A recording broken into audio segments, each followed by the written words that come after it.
in his speech to Congress tonight, President Biden is expected to lay out the details of his new $1.8 trillion American Families Plan. The proposal will focus on child care, lowering the cost of education, and extending tax cuts for lower and middle-class Americans. All of this while raising taxes on America's wealthiest residents. Here to discuss what the White House is calling a once-in-a-generation investment, White House Principal Deputy Press Secretary Karine Jean-Pierre. Karine, it's great to see you. Great to have you back on the show. Mika. Thank you so much. I'm thinking about the families especially impacted by the pandemic. How will what the president is putting on the table and announcing tonight, how will their lives be changed or impacted for the better? So, Mika, people have been asking us, about the plan and if this is a Republican plan or a Democratic plan, or what is it that we're trying to do? And we always say, look, if you see there's a theme here, there's the American Rescue Plan, there's the American Jobs Plan, and now we have the American Families Plan. This is about American priorities, Mika. This is about making sure that we have an economy that's growing for all. This is something that the president has talked about. He talked about it during the campaign with his Build Back Better plan. And this is what we want to make sure. We cannot have a growing economy if the middle class, if the working class is not part of that growing economy. And this is what we're trying to do. When we talk about the plan that he'll talk about today, the Families Plan, it's going to focus on our kids. It's going to focus on families. It's going to focus on child care and education, as you were laying out, Mika, which is critical and for us to be competitive,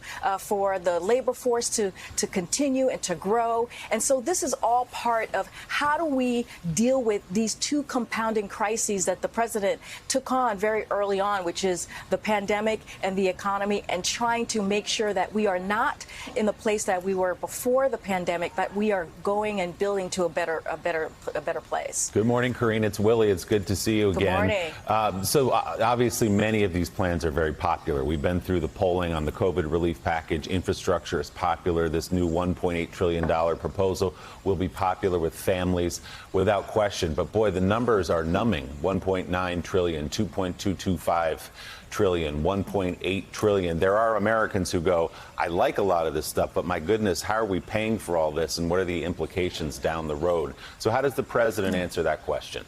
Well, I mean, look, Willie, we are in an unprecedented time. As we know, the American Rescue Plan was to meet the moment that we were in with the pandemic. And we see that plan working now that it's in place. People have gotten to $1,400 checks, that direct relief that folks needed. We see a vaccination program that is successful, 200 million doses in arms.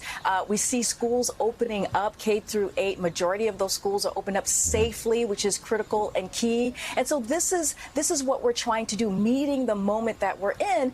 And look, the president wanted to be very clear. He wanted to make sure that the American Jobs Plan, the American Families Plan were paid for, and not leaving that burden on everyday Americans. So, you think about the American Families Plan, you think about what the president's going to lay out. We're talking about that 1% of the wealth, of wealthy folks doing their fair share. That is something the president has talked about, making sure that people are paying their fair share so that we have, again, an economy that is working for all.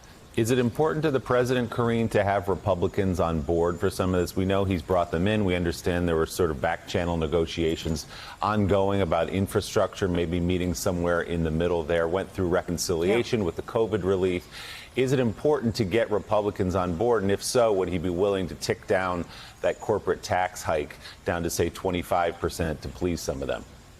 Well, as you were saying, Willie, the infrastructure plan, the American Jobs Plan is very popular. We know the American Rescue Plan was overwhelmingly popular as well. And so it has bipartisan support across the board. And so the president wants to have bipartisan support in Congress as well. We know that he has a record of being able to reach across the aisle and bringing people together. We received a counteroffer last Friday on the infrastructure plan, the American Jobs Plan. We're taking a look. We're going to continue having a conversation. White House senior staff will continue to have those conversations with folks on both sides of the aisle. And this is something that's incredibly important to the president, bringing people together, finding that common ground, and doing this in good faith.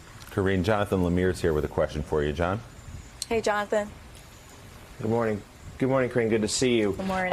There's a lot of longtime Democratic priorities that are, of course, expected to be in the bill and the speech this evening. But one progressive item from the progressive wish list that's not going to be in there is allowing the government to negotiate prescription drug prices. Can you explain to us why that's not there and what we'll hear from President Biden on that subject this evening?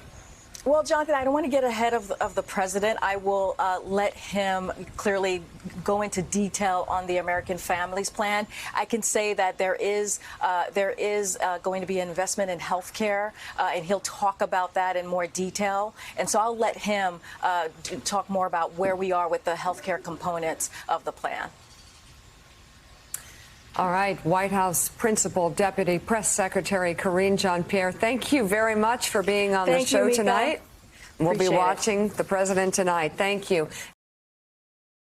Hey, thanks so much for watching our YouTube channel. You can follow up on today's top stories and breaking news, or catch up on your favorite MSNBC shows all in one place. Download the NBC News app today.